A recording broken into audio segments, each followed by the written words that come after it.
Ladies and gentlemen, boys and girls, welcome into the 143 for another episode of Under Review, episode 147. We got a doozy this week, as we always do. The Cowboys season is over, obviously. Nothing new under the sun. Me and Joseph had very low hopes for the season, as we had previously stated, literally every week and every week of the offseason. So Cowboys drop yet another game, go to 3-5, and Dak gets hurt, and he is out for a few weeks, possibly going on the IR. Not like he was playing great to begin with, but he will be comfortably spending some of his $60 million a year from the sidelines now. Hey, well, at least he can't throw any more interceptions these next couple weeks because he will not be on the field. Exactly. Cooper Rush looked honestly better than Dak did. Yeah. Well, it's Cooper's team now for the next few weeks and maybe even longer if he plays well. So we don't even care at this point. Jerry has decided to make another awful business decision and trade for Panthers wide receiver Jonathan Mingo. Traded him for a fourth rounder, while DeAndre Hopkins and receivers like him are going for fifth rounders. I was going to say the three big names that were thrown out there were Devontae Adams, Amari Cooper, and DeAndre Hopkins, all three of which were got for worse picks than what we traded for Jonathan Mingo. So welcome to the team, Jonathan. You would think that we would have made a better decision, but if you thought that, you would have been wrong. Yeah. So Jerry continues to run the team into the ground. We'll get into it in a second. We'll start with the stat of the week, brought to you by our lovely sponsor, Andrews Logistics. The stat is last week, October 28th, was a Monday, was the first time in history where one Metroplex lost a game in the NFL, the NBA, the MLB, and MLS in the same day. You want to take a guess which Metroplex that was? New York. New York City lost in all four of those leagues in one night. Last week during the World Series, we had our kind of sports equinox, as they like to call it, where there are a bunch of different sports going on at once. NHL, NBA, MLB, NFL, obviously MLS. No one cares as much about the MLS, but they were part of the history on Monday night in New York City. So I just thought that was an interesting stat I'd like to point out. Yeah, absolutely. It's that not awkward, but it is that time of year where there is a billion sports going on. You have, or I guess at that point, baseball was still going on. So you had baseball, football, hockey, basketball. No one cares about soccer, even though that was going on at the time. But soccer's always going on, though. Yeah, whatever. Anyways, your player of the week, we went with Zay Flowers. He had a productive evening or afternoon in Houston. Not in Houston. I'm sorry. I was looking at Dalton Schultz for some reason. Zay Flowers, 5 catches, 127 yards, and 2 touchdowns. And the Baltimore Ravens smoked the Denver Broncos. They did. By 31. So Ravens are rolling. They're looking like Super Bowl contenders. Yep. A lot of people are, that first game of the season, Chiefs-Ravens was predicted to be, obviously that was a rematch of playoffs last year and predicted to be a matchup upcoming here in January when the playoffs roll around again. Could see that happen just because the Ravens have been hot, kind of off to a slow start, but they have been rolling. Yeah, so we'll dive into it. We'll just start with the Cowboys-Falcons game. Not much here. Again, we got beat in every aspect of the game yet again. And the Falcons are a good team. We are not. Dak is out. Season's over. I don't know what else. Finally saw some emotion from Mike McCarthy as he spikes the tablet on that fourth down conversion the Falcons had. Wide open Darnell Mooney just literally walks into the end zone and Mike spikes the tablet. That is the most emotion I think I've ever seen out of him on the Cowboys sideline. Yep. He's alive. It's probably because he knows his job will no longer be with the Cowboys here. Yeah, I was about to say, Jerry, I think this should be a wake-up call that Mike should be done by the end of the season. I saw something today that I liked. It was some kind of tweet somewhere. It was on X, but it was somewhere on X. And it is that we should target Cliff Kingsbury for the next head coaching job. Offensive-minded guru putting it together in Washington right now. I don't hate that. Washington poaches one of our coordinators. We come back next year and poach one of theirs. Honestly, at this point, I'll take anybody. We need an offensive guy over Mike McCarthy. He is not the answer. All of his success was handed to him. Teams in the past when he had Favre and Rodgers and guys of that elite caliber status. And we said that coming into it. Yeah. I mean, this isn't a surprise. Dealing with a quarterback who is less than that. The only difference between this season and the rest of the seasons recently is that our season's over a little earlier now, but we were. The other thing is the offense is completely on him because he's calling the plays now, and that's what we were talking about out at the outset. Was that the success truly does weigh on the shoulders of the head coach in this situation, just because of how much he is being required to do, and he is not performing. Nope, and he will be gone. The team is just in a state of total helplessness. And we need new ownership. And the fans have given up, including us. But there's not much support for the Cowboys right now. Moving on. The Bills own the Dolphins yet again as they beat them by 3 in Buffalo. Tua is back. He's not really making a whole lot of difference. I think they've lost 2 straight with him back. Bills are rolling. They look like another Super Bowl contender. Whether or not they actually do anything in the playoffs this year, we have yet to see. But they move on to 7-2 among a 61-yard game-winning field goal from Tyler Bass. There's I feel like they kind of got off to a slow start as well because they got throttled early on in the season. I think it was like week 3 or something. I can't remember exactly when they got throttled by the Arizona Cardinals. And that was kind of a moment of reflection where it was kind of like, well, we know we have a good team, but we just got absolutely embarrassed. So we got to, do some self-reflection, figure things out, and figure things out they have as they are now 7-2. Yep. An NFC East showdown between the Giants and the Commanders. Kind of a closer one. Commanders come out on top. The Commanders are now 6-2. 7-2.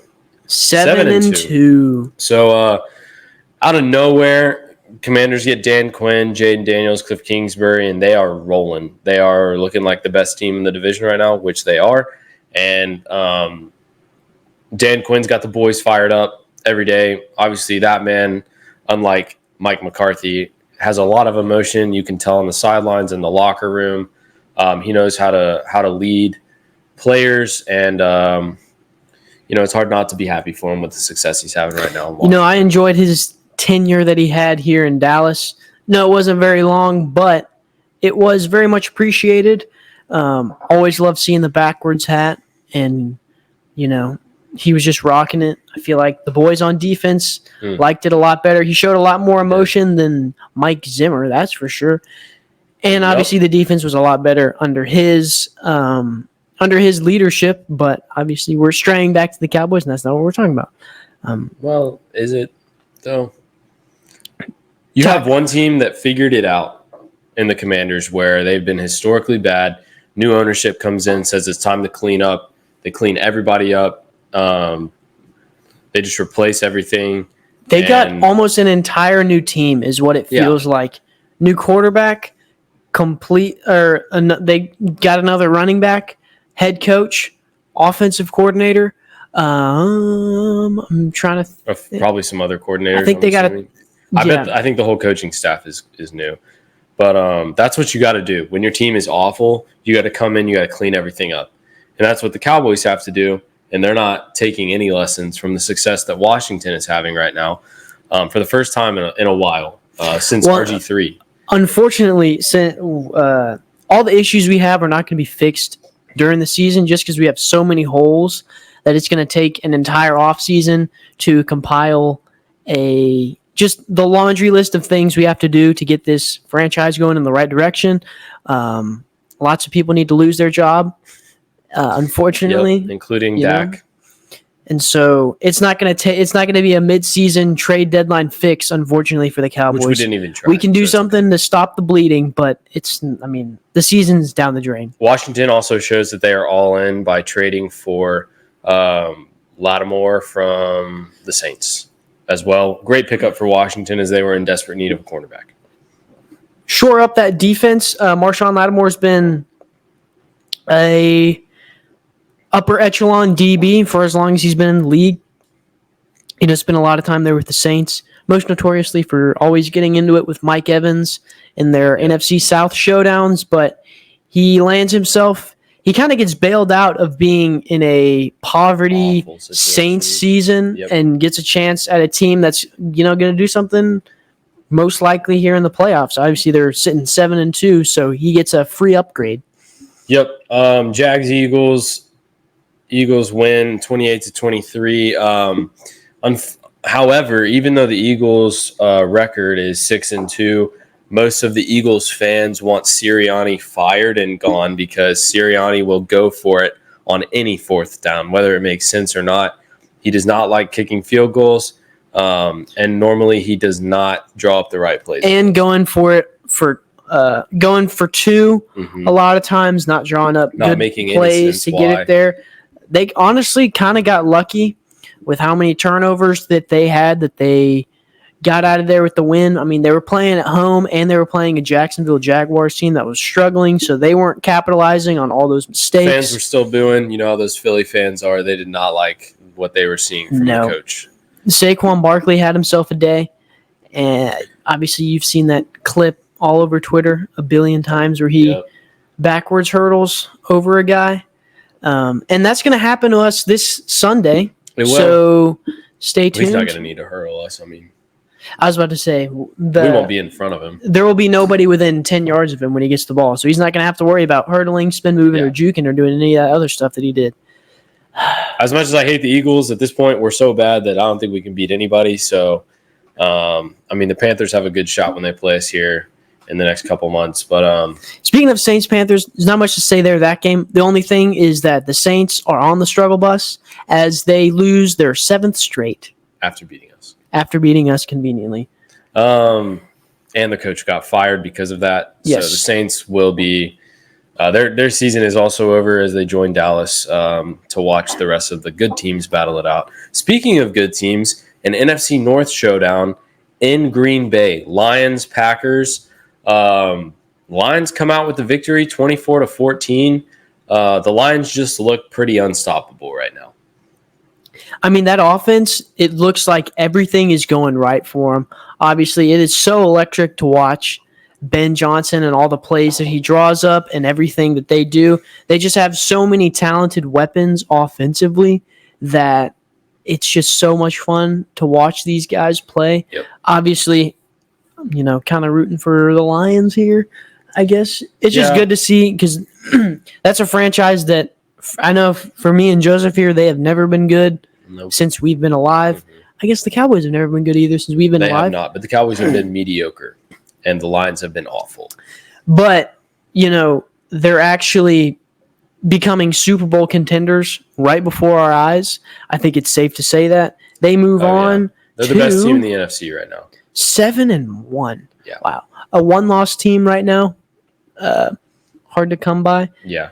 But, the Lions are geared up, looking like they're going to do some damage. Jordan Love struggled once again, unfortunately. Drops were very apparent from the Green Bay receiving squad. Got a young receiving room. It's showing. That was kind of an issue in years past. Like, I feel like last year and the year before when Aaron was still there. They had a lot of young guys there in the wide receiver room for the Packers, and, there were a lot of drops. It was raining, so the ball was wet, but there's still no excuse. Lions are rolling on to Seattle. The Seahawks and the Rams had an overtime thriller in which Matt Stafford connects with DeMarcus Robinson for a deep touchdown in the end zone to win it in overtime. This is significant because the NFC West is kind of up for grabs right now just because the Niners don't look amazing.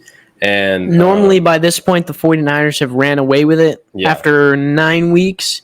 And the Seahawks keep winning enough to stay in it. And then the Rams are the same way. And the Rams have typically been the last few years a second half of the season type of team, which is what you want to be. And they were able to overcome that gap without Puka Nacua and Cooper Kupp. And they make it back to 500, and now with those weapons back, we talked about it last week when they played Minnesota on Thursday Night Football, but their offense is back and better than ever now that they have their number 1 and number 2 targets. So we might be seeing a late season push here from the Rams. Obviously, 4-4, not an amazing record, but not completely 500. Out of it. 10-7 is usually enough to get you a playoff spot. So they win 6 more, they're good to go. And like we said, their division is kind of up for grabs, so it's still they're at a point where they could win the division. Very true. Sunday Night Football, we had a pretty boring game between the Colts and the Vikings. A lot of missed field goals, turnovers, just not a great, fun game to watch. But the Vikings come away with the win, 21-13. After losing 2 straight, maybe this will help them go in the right direction. We're definitely rooting for Sam Darnold still with the Vikings and Kevin O'Connell. So obviously the big deal there was Joe Flacco starting rather than Anthony Richardson. He was watching from the sideline. Joe Flacco did not look amazing. We've been pretty high here on Joe Flacco. Yeah, it's a tough defense, though. Yeah. Brian Flores has put together one of the best defenses in the league right now. I think Joe Flacco will be fine, and I think they need to stick with Joe Flacco because I'll tell you one thing, Anthony Richardson was not getting the job done. Joe Flacco's got that veteran experience, right? He's been on those winning squads. He knows what it takes to get to that next level. For the Colts, you're not down and out of it yet. You're only 4-5, still plenty of weeks left to, make a comeback and do something with the season, but you got to start winning some games. Yep. Their defense has really been a problem this season, more so than their offense. I mean, it's just been like run defense hasn't been there. Pass defense hasn't been there. They did play a little bit better at Sunday Night Football, but the offense was not there, unfortunately. But they've got a lot to figure out. Let's talk about the Monday night game, which was probably the best game of the weekend. We had an overtime thriller between Kansas City Chiefs and the Tampa Bay Buccaneers and a rainy Kansas City night. The Bucs really kept it close. Big story there was obviously Baker Mayfield and Patrick Mahomes facing off again. A lot of people were flashing that stat whenever they played in college. Back when Baker was at OU and Mahomes was at Tech, and they both threw for like 500 yards each and threw like 5 or 6 touchdowns apiece. Obviously, it wasn't really like that this time. Hard to translate to the NFL. But it was an exciting game in a pouring down rain. Kansas City, the Buccaneers are in the fight for the NFC South. It's not slowly slipping away. They started out 3-0 and they moved down to 4-5. The Falcons starting to pull away with that NFC South lead, and the Falcons already have the tiebreaker over the Bucs. Anyways. So, and the Chiefs remain undefeated at 8-0. Got to give them credit for making the midseason move of signing DeAndre Hopkins. Like we mentioned before, he had 8 catches for an immediate effect. 80-something yards and 2 touchdowns. He's a great red zone threat. For Mahomes is single coverage. It's very hard to defend DeAndre Hopkins. Just think how cheap they got him. Yes, for a 5th rounder. Somebody else could have done that. Definitely could have tried. Anybody else could have done that. Have anybody in mind? Not particularly. Well, he wanted to go to a contender, so it's probably good for him that he went to Kansas City. Travis Kelce sets his career record with 14 catches in a game. He was catching everything Mahomes was throwing at him. Had over 100 yards. Great game from him. Great game from Kareem Hunt, who second half took the ball and probably ran for about 100 yards alone in the second half with a very unproductive first half from him. But with as many as the Chiefs players were playing very well, the Bucs still found a way in the last 2 minutes of the game to drive all the way down the field to tie the game up to go into overtime. Unfortunately, the coin toss went Kansas City's way, and you could tell Baker was visibly frustrated because he knew with the current rules in place, first team to score a touchdown wins, and Kansas City drove down the field pretty easily. I got to say the Bucs defense did not feel like playing in overtime, and Chiefs win the game in overtime. But it was a great game.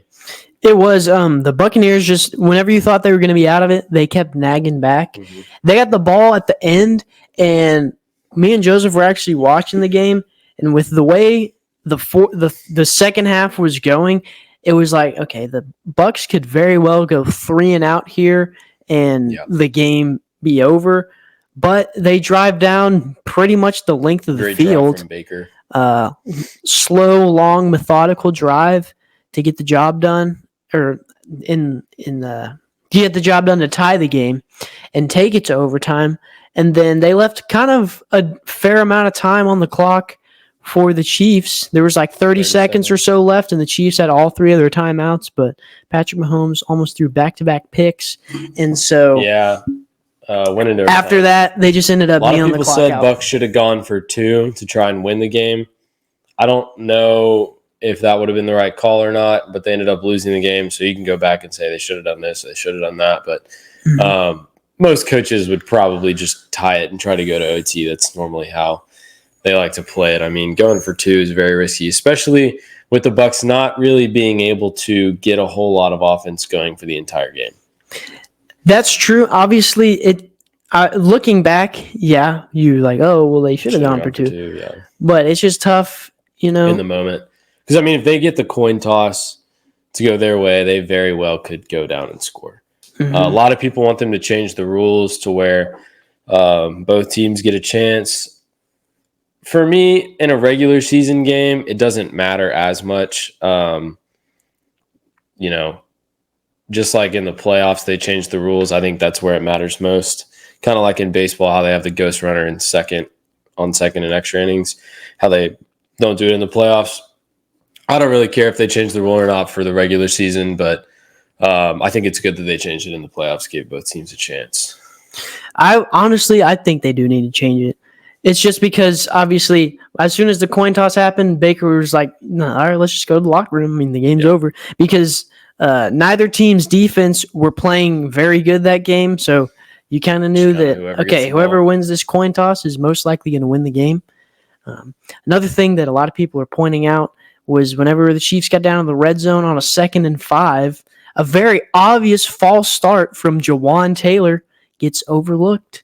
And you think about those are game-changing plays. They overlook calls in every game. Okay, there are tons of calls in every game that gets played that they overlook. But the thing is these are egregious and obvious. You're watching them do it play in and play out, and sometimes they call it, and sometimes they don't. You're right. The Chiefs have won 3 Super Bowls just single based off of the refs' help. You're right. They haven't been good. They are the most helped team in the league. No, they're actually the best team in the league, and until they lose, then I'm right there. But I mean, you can look week after week, and there's calls that are close to the end of the game, down to the wire that, if they call it the right way, that absolutely changes the game. South Carolina, the refs missed like 15 calls. Are you saying they helped get South Carolina there on purpose? Well, y'all only do that for the Chiefs. The refs were definitely paid in South Carolina. You cannot tell me they were not paid. Well, they were the most penalized team in the SEC, and they didn't have any penalties in like the first half of the game. Not that we're here to talk about college football. We also couldn't tackle anybody, so. Got off on a little bit of a tangent there. Anyways, what a great Monday Night Football game. They did miss the call on Jawan Taylor. Maybe it's just because they're so used to that guy jumping off sides. The NFL needs to crack down on Jawan Taylor. What I was going to say is, like, you could very well throw a flag on him just about every single play. He's not good. If you watch him every single play, you're like, oh. Yeah, it needs to be addressed. Definitely, maybe he should be getting just fined a little or something. flinch every now and then. Just a flinch. Before we go, I want to say thank you to the NFL for finally taking me and Nick's advice for this upcoming Sunday night football game. It was Colts and Jets, and they flexed it finally to a 1 p.m. Eastern start time. They took it off of prime time. They took a Jets game off of prime time and they moved it to not a prime time slot. And we could not be more thankful to y'all because Jets primetime games are awful. Yeah, the Jets are a stinky this year. The Colts don't know what they're doing with the quarterback situation. So we don't want to watch the Colts likely either. Be another awful game. So thank y'all for finally taking the thing we've been saying for the last year and a half. Fix the primetime games. They finally Seriously. did that. So here's like to end our shows on Under Review. I brought you a quote from the Lou Holtz. And he said, "Life is 10% what happens to you and 90% how you respond to it." Ain't that the truth? That's the truth. Thank y'all for tuning in this week. We'll see you next week with another episode of Under Review.